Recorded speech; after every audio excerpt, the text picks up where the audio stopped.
Hey everyone, welcome back to my channel. I am back after a very long gap and I'm excited to be back and talk about a new topic, which is mathematical induction. Okay, so induction, as the name suggests, is about looking at specific cases, specific examples, and then move to a general theme, general conclusion. So that's induction. Very different from deduction or deductive reasoning, where we move from general to particular. So we're looking at individual cases and then apply it to many or generalize it. Now, I've got something called the Hanoi Tower here. This is one of the applications of mathematical induction. So what happens is you've got these, the minimum number of disks is 3. Our aim is to move these disks one by one from A to either B or C, such that the largest disk is always at the bottom and the smallest disk is at the top. So there are a minimum of 7 ways in which you could move these disks around. So for one disk, there's one move. If you use 2 disks, there are 3 moves. For 3, the minimum number of moves is 7, and so on. So there's a general formula, 2 to the power n minus 1. So this is an application of mathematical induction. So you see if this is true for one disk, and then test whether it's true for 2 disks, 4 disks, and so on, and assume that, let's say, it's true for the 5th disk. Therefore, with this assumption, this rule would apply to 6 disks. So that's an application. There are so many applications of mathematical induction. This is one of them. Now, what is mathematical induction? How do we prove something using mathematical induction? We've got these various stages. The first step is our initial step. Right? In this initial step, we prove that it is true for 1.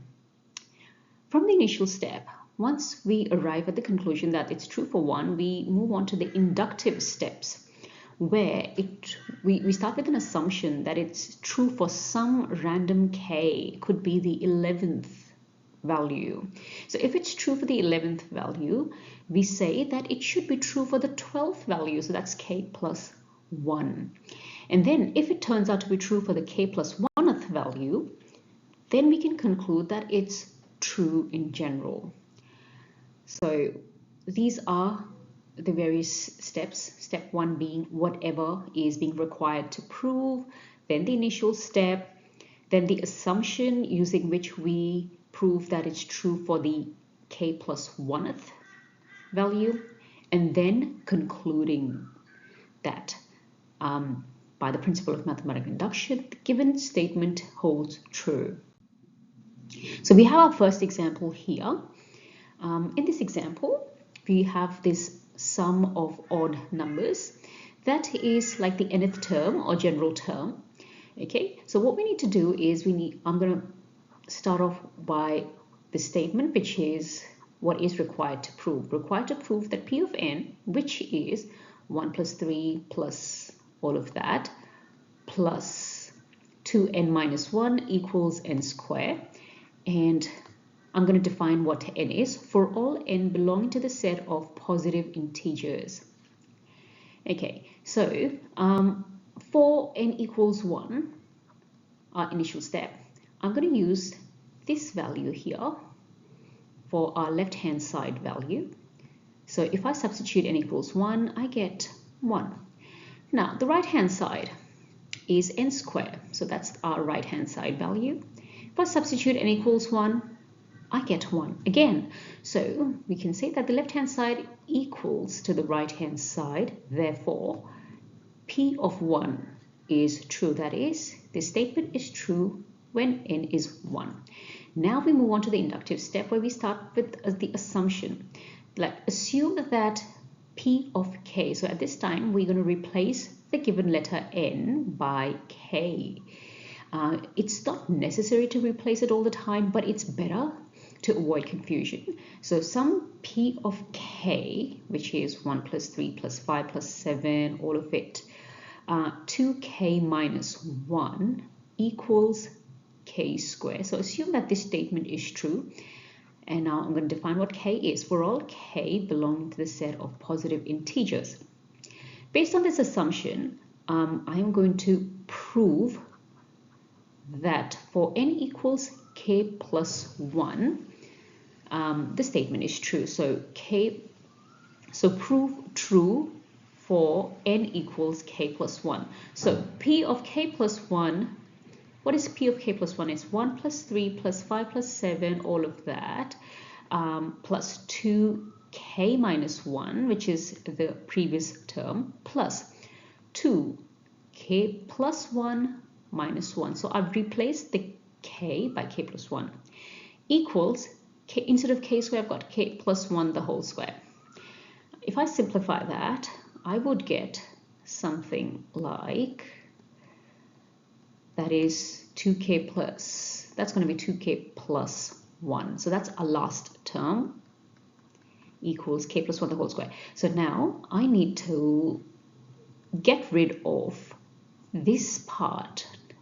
Okay, so I'm going to substitute. So what is that part equal to? As you can see from our statement 1, all of that equals k squared. So all of that now is going to equal k squared. So if I start proving from the left hand side, all of that is k squared plus that 2k plus 1. Now, what is k squared plus 2k plus 1? Does it look like some identity? Yes, it does. It is nothing else but k plus 1 the whole square. So this is our perfect square identity, a plus b the whole square, which is a squared plus 2ab plus b squared. Okay, now apparently this is our value in the right hand side. So we arrived at the left hand side being equal to the right hand side, and so we can conclude, because the left hand side is equal to the right hand side, therefore p of k plus 1 is also true, and hence we can say that by the principle of mathematical induction, p of n is true for all n belonging to the set of positive integers, and that's a conclusion. And then we have, I think, another example. Yes, we have another example. So in this example, we've got cubes here, a series with cubes, 1 cube plus 2 cube, all of that, and the general term given here equals that expression on the right hand side. So as always, we start with the statement about whatever is required to prove, just like our previous example. Now for n equals 1, that is, we're going to replace the n value here. So the left hand side value is n cubed equals 1, and our right hand side value is that. So that's 1 times 2 squared or 4, which is 1. So left hand side equals right hand side. That means p of 1 is true. So we proved our initial step. Now we start with the assumption. Assume that p of k is true. So we then define what p of k is. P of k is 1 cube plus 2 cube and so on, plus k cube equals k squared times k plus 1 the whole square over 4, and we define what's k. K belongs to the set of natural numbers this time. Now we need to prove true for n equals k plus 1. So what's the k plus 1 statement? It's 1 cube plus 2 cube and so on, plus the previous term, which is k cube, plus k plus 1 the whole cube, equals, now all the k's are going to become k plus 1. So that's k plus 1 the whole square, k plus 1 plus 1, so that's k plus 2 the whole square over 4. So once again, I am going to replace all of that. So that's 1 cube plus 2 cube, all of that. Up to here becomes k square, k plus 1 the whole square. So if I go back to the next slide, so k square, k plus 1 the whole square over 4 plus k plus 1 the whole cube. Okay, so this is still my left hand side. Now I can see there's k plus 1 the whole square here, and there's k plus 1 the whole cube. So I can factorize k plus 1 the whole square, which leaves me with k square over 4 plus the other k plus 1. Now the LCM is 4, so that's k plus 1 the whole square. K square plus 4k plus 4 over 4. And apparently this there is the identity k plus 2 the whole square. Once again, it's one of those perfect square identities. And this was our expression on the right hand side. So therefore we can say that the left hand side equals the right hand side. And so P of k plus 1 is true.